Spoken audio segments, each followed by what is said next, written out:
आज हम आपको एक ऐसी साजिश की पूरी कहानी सुनाने जा रहे हैं जिसका मकसद था भारत की आर्थिक ताकत को कमजोर करना, जिसके निशाने पर था भारत के सबसे बड़े उद्योगपतियों में से गौतम अडानी और भारत की बढ़ती हुई साख।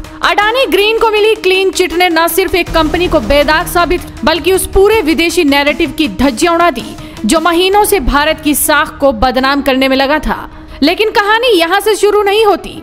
कहानी की शुरुआत होती है जनवरी 2023 से, जब गौतम अडानी इजराइल पहुंचे थे हाइफा पोर्ट डील को फाइनल करने। वहीं एक प्राइवेट मीटिंग में इजरायली नेताओं ने अडानी के खिलाफ उठती अंतर्राष्ट्रीय रिपोर्ट्स पर चिंता जताई। यहीं से जन्म हुआ ऑपरेशन जैपलिन का।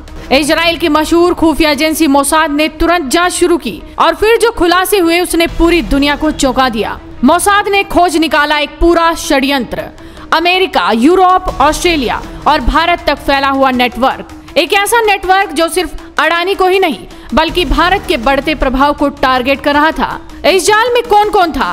विदेशी फर्म्स, कुछ पत्रकार, कुछ तथाकथित एक्टिविस्ट, हेज फंड्स और सबसे चौंकाने वाला इंडियन ओवरसीज कांग्रेस के नेता।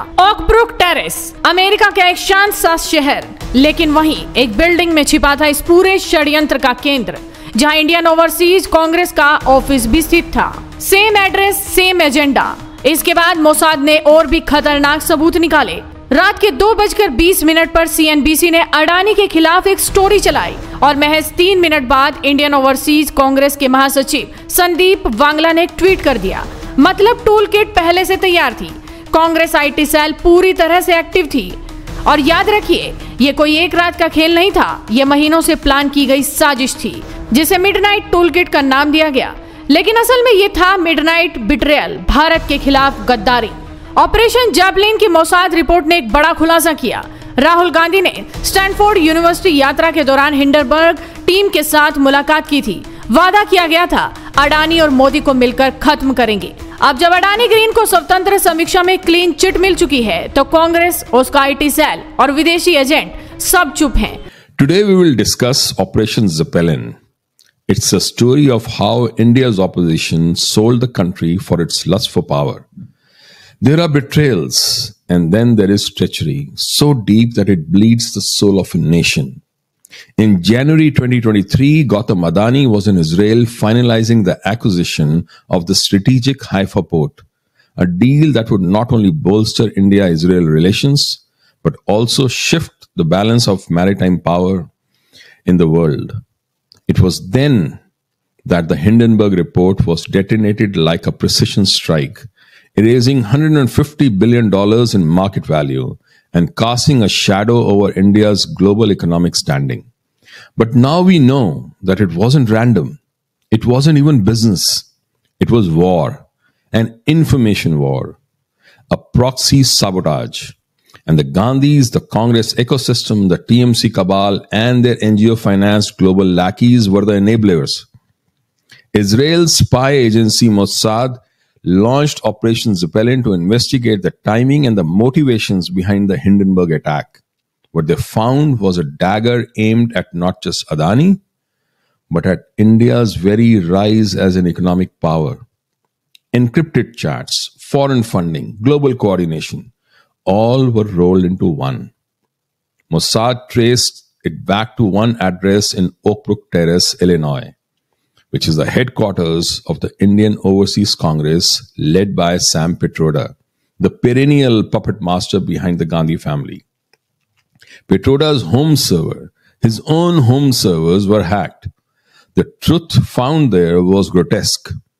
Encrypted chats, hidden documents, and digital trails linked directly to Rahul Gandhi, aka the bitter dynast, as Mossad called him. Rahul Gandhi, during his Stanford visit, met with Hindenburg operatives. Sources reveal he was assured, "We will finish Adani and Modi." That's not opposition politics. That's collusion with the enemy forces. When foreign hedge funds, Soros-linked NGOs, and Soros-funded media houses launched their blitz against India, who stood with them? The Gandhis did. The Indian media did. The Congress IT cell did. The opposition's parties in India did. They weren't surprised or shocked. They were synchronized in their efforts. Tweets from Congress leaders dropped within minutes of the Hindenburg story at 2:23 a.m. IST. The National General Secretary of the Indian Overseas Congress, Sandeep Wangala, was already amplifying the narrative. That wasn't dissent, that wasn't transparency, that was sabotage. Let's ask a fundamental question. Why would a political party rooted in India act as a courier of chaos for foreign agents?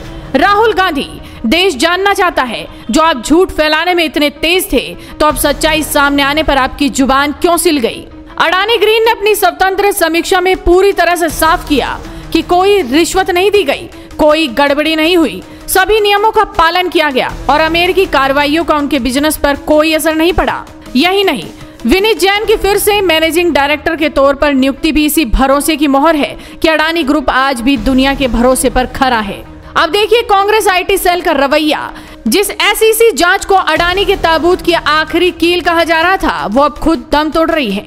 Hindenburg report, SEC जांच, फर्जी tweets, सब कुछ एक सुनियोजित हमला था जिसका मकसद था चुनाव से पहले भारत के बिजनेस सामर्थ्य को कमजोर करना।